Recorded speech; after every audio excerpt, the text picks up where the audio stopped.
The fuel you pumped this morning might be killing your engine.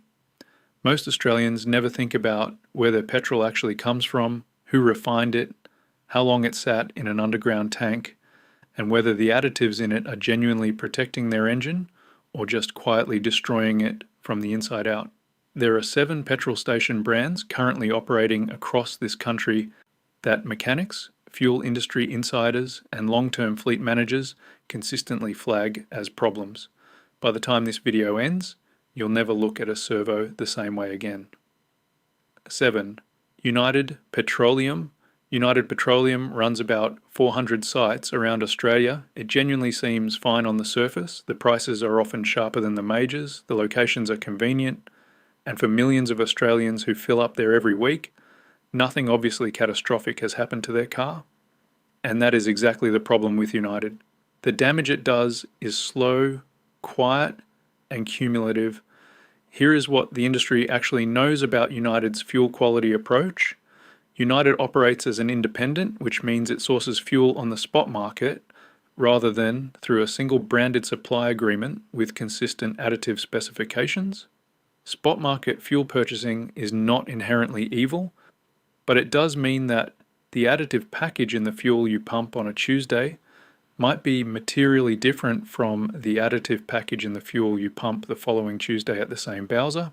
Consistency is where premium fuel brands earn their money, and consistency is exactly what spot market purchasing can compromise. Australian mechanics who work on high mileage vehicles have noticed a pattern worth paying attention to. Cars whose owners have fueled exclusively at independent operators with inconsistent additive packages tend to show injector deposits earlier than cars fueled at brands with documented consistent detergent additive programs. The difference shows up clearly when a mechanic pulls an injector at 80,000 kilometers and finds a car that should have another 40,000 kilometers of clean running left in it, already showing the kind of carbon buildup you'd expect at 140,000. That is not wear and tear, that is fuel quality doing its work slowly. And then there is the infrastructure reality of running 400 sites as an independent, maintaining underground storage tanks, filtration systems, and water separation equipment across that network costs serious money. The major brands invest in that infrastructure because their reputation and legal exposure demands it. An independent operator working on thinner margins with less centralized quality oversight has more financial pressure to defer that maintenance than a fully vertically integrated major does. A quick word before we go on. Most people spend thousands of dollars repairing cars long before they actually need to. Professional mechanics have known for decades that a handful of simple habits can make almost any vehicle last far longer. And I've gathered 101 of those insider secrets into a book called The Mechanic's Bible. I won't mention it again. If you'd like a copy, the link is in the description. None of this is to say United Petroleum is pumping genuinely dangerous fuel. The Australian Fuel Quality Standard, Australian Standard 4145 for petrol and the equivalent for diesel, sets a floor that all fuel sold in this country legally must meet. United meets that floor. The question is, what happens between the floor and the ceiling is where your engine actually lives. Mechanics quietly flagging this will not say United Fuel caused a specific failure in a specific car, because that level of direct causation is almost impossible to prove. What they will say, consistently and off the record, is that they would not run it in their own vehicles if they had the choice. When the people who fix engines for a living make that call, that is worth listening to. The warm-up is done, it gets worse from here. Number 6. Puma Energy. Puma Energy is the brand that most city-based Australians have never heard of, and most regional Australians have used out of pure necessity. That is the specific trap Puma Energy represents. It is not primarily a suburban choice. It is a rural and remote lifeline, and when you are 300 kilometers from the nearest alternative, you do not have the luxury of brand selection. Puma Energy operates predominantly in regional, rural, and remote Australia. That is their stated commercial focus and genuinely their market position.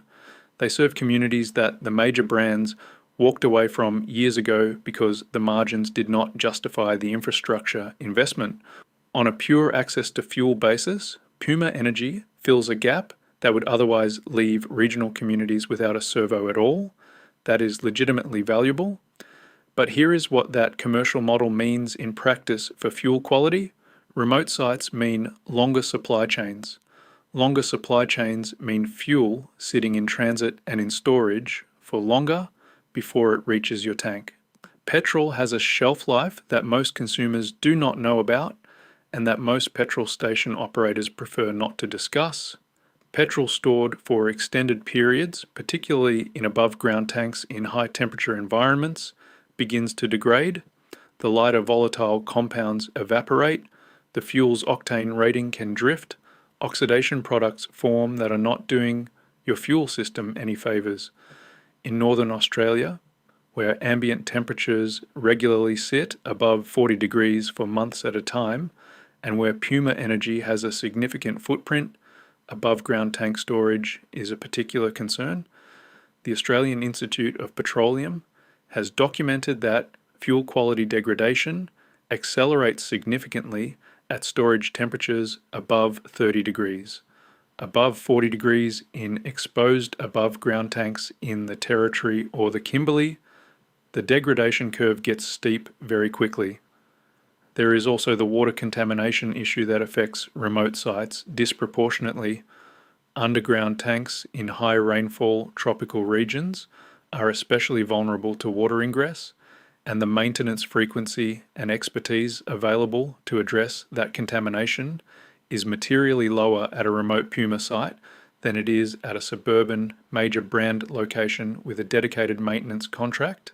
The diesel situation at remote Puma sites deserves its own mention. Modern common rail diesel engines are extraordinarily sensitive to fuel contamination. The injection pressures in a current generation diesel engine are measured in thousands of bar. At those pressures, microscopic water droplets and particulate contamination do damage that owners do not discover until an injector replacement quote lands on their desk. An injector replacement on a modern turbo diesel in Australia currently runs between $3,000 and $8,000 depending on the engine. That is the downstream cost of fuel quality compromised by storage conditions that nobody at a suburban servo would tolerate for a minute. If you are driving through remote Australia and Puma Energy is your only option, fill up. You do not have a choice, and stranding yourself in the outback to preserve your fuel system is the wrong trade. But if you are in a regional town with alternatives available, the alternatives are worth the extra drive. B5. Liberty Oil. Liberty Oil is Australia's largest independent fuel retail network, which sounds impressive until you understand what the franchise model that underpins it actually means for the fuel that goes into your car. Liberty operates through independently owned and operated franchise sites. The franchisor sets the branding, the individual operator runs the site, and that is where the quality consistency problem begins.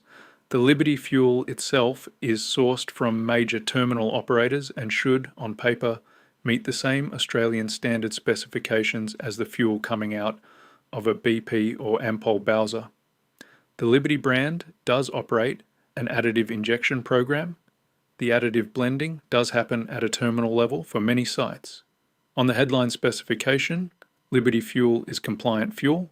But here is the franchise model problem that nobody at Liberty's head office will be keen to discuss publicly.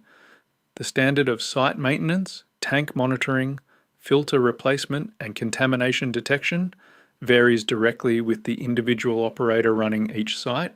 A Liberty franchise run by a diligent operator with a genuine commitment to infrastructure maintenance is a perfectly acceptable servo. A Liberty franchise run by an operator who is watching every dollar and deferring maintenance to protect margins is a completely different proposition.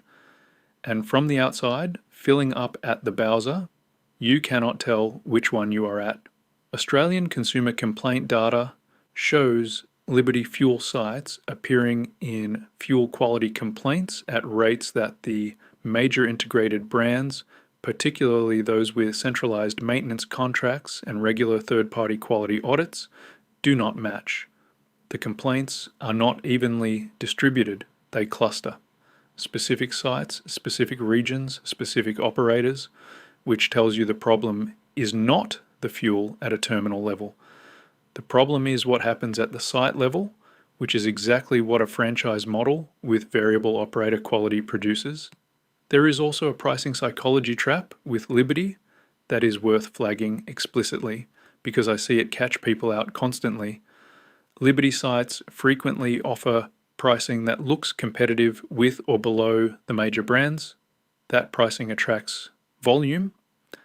Volume is good for a servo operator, but volume on thin margins at a site where the operator's watching, every maintenance dollar creates pressure to defer the exact infrastructure spending that keeps the fuel coming out of the Bowser clean. I'm not saying every Liberty servo is doing this.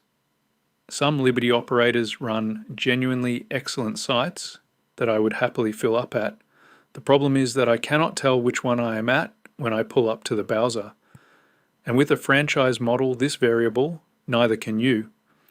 When a mechanic pulls contaminated fuel from a customer's tank and asks where they last filled up, and the answer is a Liberty site, the mechanic does not automatically conclude the site is at fault.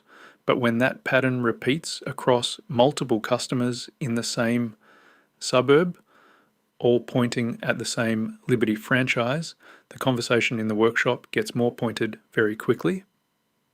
Number 4, Coles Express, now EG Group, Chas, Ampol. Right, here is the one that is going to genuinely surprise the most people because this is the fuel brand that an enormous percentage of Australians are using every single week. Coles Express transitioned to the EG Group and Ampol banner from around 2021, but the sites, the customers, and the fueling habits are largely unchanged. Millions of Australians pull into these forecourts because they are convenient, because there is a Coles supermarket attached, and because the shopper docket discount makes the price look attractive. That is a completely rational set of reasons to choose a servo. It just does not have much to do with fuel quality. Here is what the industry knows about the shopper docket model and its relationship with fuel quality investment. The commercial model at a Coles Express or EG Group site is built around grocery margin and convenience retail. The fuel is the traffic driver. Getting customers onto the forecourt and into the attached convenience store is the economic engine of the business. Fuel margin in Australian retail has historically been thin to the point of irrelevance on its own. It is the attached retail that makes the economics work. When fuel is a traffic driver rather than a primary profit center, the incentive to invest in premium additive packages above and beyond the regulatory minimum is limited. The customer coming in for the shopper docket discount is not coming in because of the quality of the detergent additive package in the 91. They are coming in because the discount made the price attractive. The operator knows this. The additive investment reflects this commercial reality. This is not a conspiracy. This is just following the money to its logical conclusion. And the logical conclusion is that the fuel quality investment at a primarily convenience retail model servo sits below what you get from an operator whose commercial identity is actually built around fuel quality. There is also a specific infrastructure concern at high volume suburban sites that mechanics bring up regularly. High throughput sounds like it should mean fresh fuel that has not been sitting in the tank, degrading, and up to a point that is true. But high throughput at a busy suburban servo also means the underground tanks are being filled more frequently, and each fill introduces a period where the fuel in the tank is disturbed and any sediment or water sitting at the bottom of that tank gets stirred up and distributed through the fuel being dispensed. At a site with genuinely excellent tank maintenance, the sediment and water contamination should not be there to stir up. At a site where tank maintenance has been deferred or inadequately performed, that fuel cycle is a contamination event that goes straight into your fuel system. I have spoken to mechanics in Melbourne and Brisbane who describe pulling fuel samples from customer vehicles that have been filled exclusively at high volume suburban supermarket affiliated servos and finding particulate contamination levels that should not be present in compliant fuel. The specific sites they will not name publicly. The pattern they describe is consistent. For your daily driver doing short suburban trips, this probably never shows up as an obvious problem. Your car's fuel filter will catch a lot of it right up until it clogs, and that becomes its own problem. For a four-wheel drive doing serious work, a ute that is towing regularly, or a vehicle with a high-pressure common rail diesel that has zero tolerance for contamination, the downstream cost of fueling at convenience model servos can be significant. Number 3, BP Australia. This one is going to generate comments. I know it is going to generate comments because BP sits in most Australians' minds as one of the premium choices. The green and yellow branding, the ultimate fuel range with its marketing around cleaning your engine, the decades of heritage in Australian fuel retail. BP has done an excellent job of positioning itself as a quality-forward brand, and for a significant portion of their network, that positioning is genuinely deserved. But here is the part of the BP Australia story that the marketing does not cover. BP in Australia has undergone significant structural change since around 2014, when BP began divesting company-owned and operated sites to franchise and dealer operators. The BP brand on the sign does not mean BP the corporation is running the site. It means a franchisee or dealer operator is running the site under a BP brand agreement. And as with Liberty, the quality of that site operation varies with the operator. The specific concern that Australian mechanics and fuel industry insiders raise about BP is not the ultimate premium fuel. The ultimate range, with its higher detergent additive packages and genuine cleaning claim chemistry, is a product that mechanics generally regard as delivering on its promise. If you are running BP Ultimate in a vehicle that benefits from premium fuel, you are probably getting what you paid for. The problem is the standard unleaded, BP 91. The base product at BP franchise sites, particularly at sites where the franchisee is running on thin margins and sourcing the base additive package at the minimum specification, is not the same product as BP Ultimate. The additive package difference between a premium and a standard fuel at any brand is significant. The additive package difference between BP Ultimate and the cheapest compliant 91 at a BP franchisee site is larger than the marketing material would lead you to believe. And here is the geographical footnote that nobody at BP's Australian marketing department is going to put in a press release.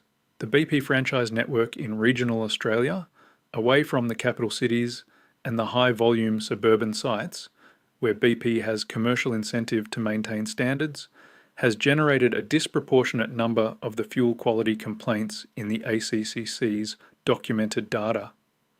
Regional franchise sites with lower volume, less frequent supply, longer tank residence times, and operators under more significant margin pressure represent a materially different fuel quality proposition than a company-operated BP site on a major Sydney thoroughfare.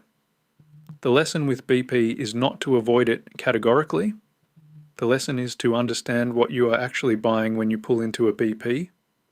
BP Ultimate at a high-volume company-operated site is a genuine quality product.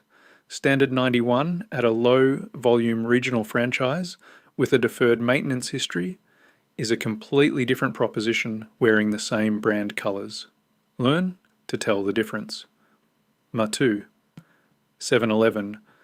Fuel 7-Eleven became one of the largest fuel retailers in Australia almost by accident. The convenience store chain that most Australians think of for Slurpees, the pies that have been rotating since approximately 1980, and that app that every tradie in the country uses to lock in the cheapest weekly fuel price. 7-Eleven Fuel is genuinely cheap. That fuel app is a legitimately clever piece of technology, and the volume of Australians who fill up at 7-Eleven sites every single week is staggering. Here is the problem. Fuel is not what 7-Eleven is. Fuel is what 7-Eleven sells on the forecourt to get you to walk into the store and spend money on everything else. The commercial model at 7-Eleven is built around convenience retail. Every metric that 7-Eleven's management cares about centers on in-store margin, transaction value, and foot traffic conversion. Fuel is the mechanism that generates those metrics. It is not the product the business was built to deliver with excellence.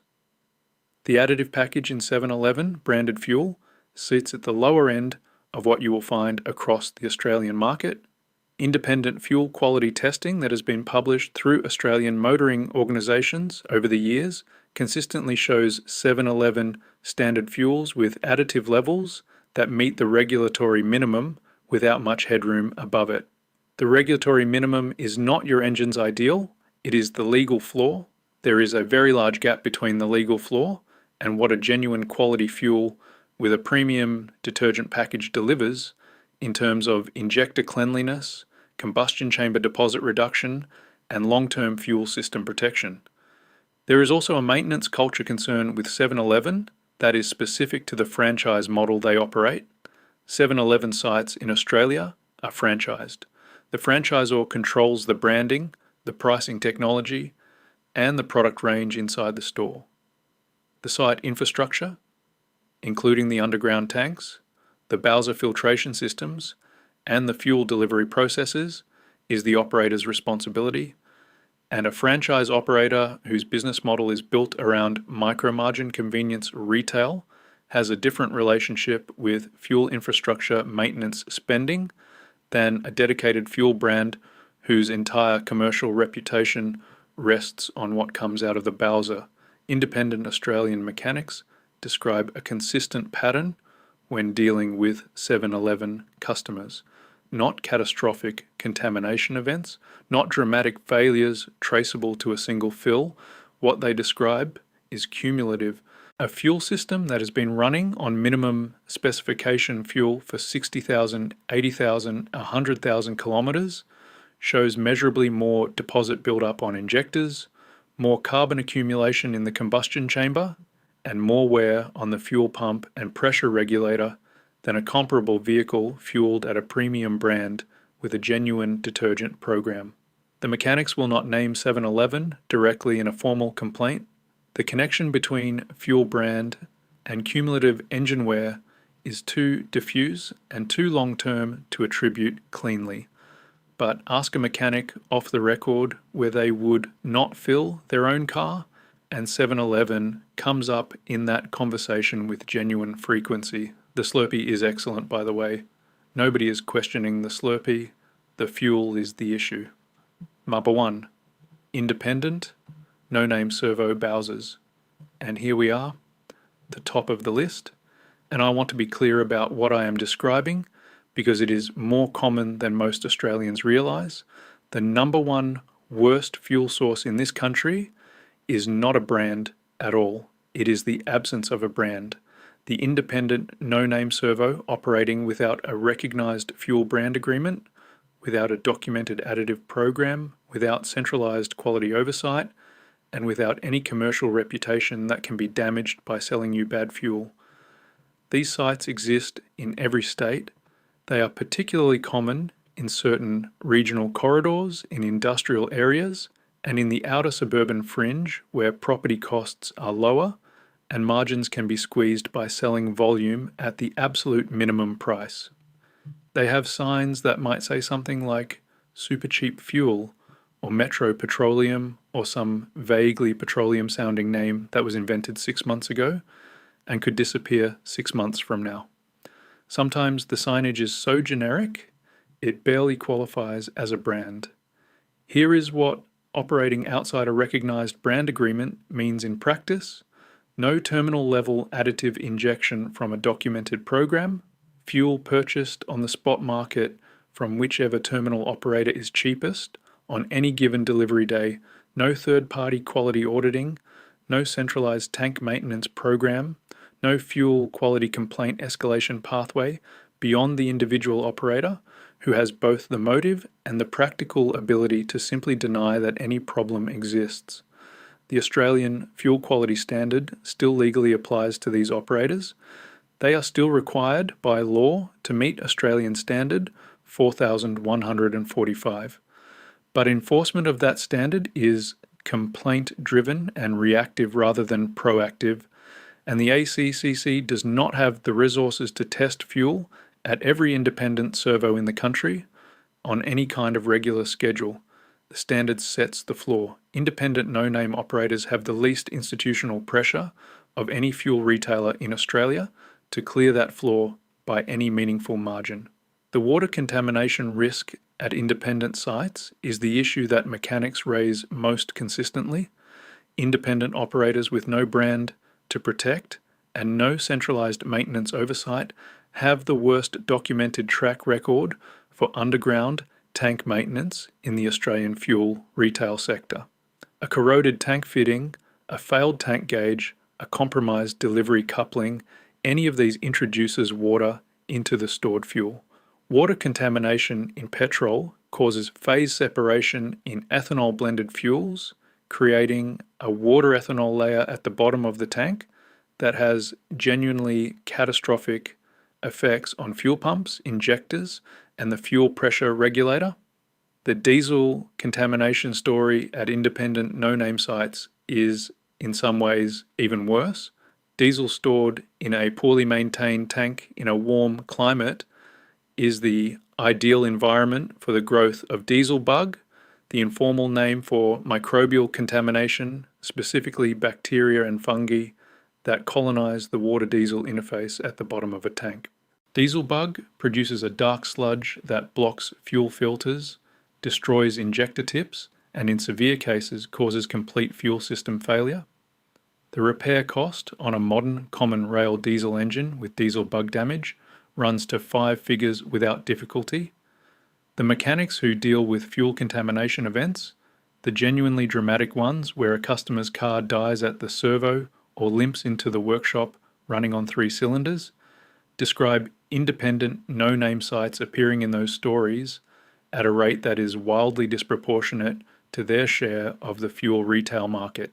These are the sites generating the actual contamination events that result in emergency tows, emergency fuel system flushes, and emergency injector replacements. And here's the part that genuinely angers me when I dig into this. The price at these sites is often 2 to 4 cents per litre cheaper than a major brand. 2 to 4 cents per litre. On a 60 litre fill, that is a saving of $1.20 to $2.40. The downstream cost of a single contamination event on a modern direct injection petrol engine is currently running between $1,500 and $4,000 for a fuel system flush and injector service at an Australian independent workshop. The cost of an injector set on a common rail diesel starts at $3,000 and climbs steeply from there. One bad fill at an independent no-name site can wipe out 15 years of fuel price savings in a single workshop visit. That maths should be uncomfortable to contemplate because it is the exact maths that catches people out every single day somewhere in Australia. The specific pattern that experienced mechanics describe is this. The customer fills up at an unfamiliar servo because it was cheap. They drive away. Somewhere between 5 and 50 kilometers down the road, the car starts running rough. The fuel light has already come on by the time they call the workshop because they drained what was already in the tank below the contamination threshold before the bad fuel hit the fuel pump. By the time the car arrives at the workshop, the contamination is already in the injectors, the pressure regulator, and the fuel rail. The flush and clean is the best case scenario. The replacement is the realistic scenario on a car with high pressure injection that has been hit with a water contamination event. If you are ever in genuine doubt about a servo, this is the practical filter I would apply. Does it have a recognized brand agreement with a documented additive and quality program? Does it look like infrastructure maintenance is being taken seriously? Are the bowsers clean, the forecourt maintained, and the filtration service indicators visible and current? Can you find that brand in the ACCC's fuel quality complaint database without turning up a cluster of recent complaints? If the answer to any of those questions is no, keep driving. The $2 you save at the Bowser is not worth the $5,000 waiting for you at the workshop, so there they are. 7 petrol station brands and fuel sources that Australian mechanics, fuel industry insiders, and independent quality data consistently flag as problems in 2026. From United Petroleum's spot market consistency issue through Puma Energy's remote storage problem, Liberty Oil's franchise quality variance, the convenience retail model at Coles Express and EG Group sites, BP Australia's franchise standard unleaded gap, 7-Eleven's minimum specification fuel program, all the way to the independent no-name Bowsers that are generating genuine contamination events every single week somewhere on Australian roads. The practical takeaway is this: your engine is a precision piece of engineering that cost you tens of thousands of dollars. The difference in fuel price between the worst option on this list and a genuine quality fuel with a documented premium additive program is measured in cents per litre. The difference in what that fuel does to your injectors, your fuel pump, your combustion chamber, and your long-term engine health over 150,000 kilometres is measured in thousands of dollars. Buy fuel from brands with documented, consistent additive programs, regular third-party quality audits, and a commercial reputation they are motivated to protect. In Australia, that list is shorter than most people think, and the brands that belong on it are worth the extra 2 cents a litre every single time. I want to hear from you. Have you had a contamination event you can trace back to a specific servo? Have you had a mechanic pull an injector and ask where you have been filling up? Or are you a mechanic who has been watching this video and nodding along to every single pick? Drop your stories in the comments, the expensive ones, the frustrating ones, the ones where you wish you had kept driving past, or welcome. If this helped, give it a like, hit subscribe, and I will see you in the next one. Drive safe, and never be the cheapest fill at the worst servo.